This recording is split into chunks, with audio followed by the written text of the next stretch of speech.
DS diving here, I do believe February 15th, Monday the 14th. I'm here at Babe. We got a trickle charger on your battery up there. It seems like the bilge flipped on last night. It did its job, but now your battery is drained. So I got her hooked up to the shore power with a trickle charger. And we went down here and we went ahead and plugged up the 2 holes in the hull that are more than likely where the leak could be coming from. They're up inside the swing keel cavity. Let's go take a look.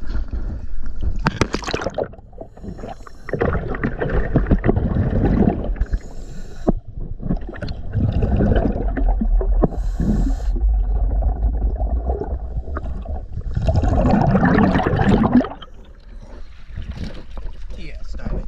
Thank you.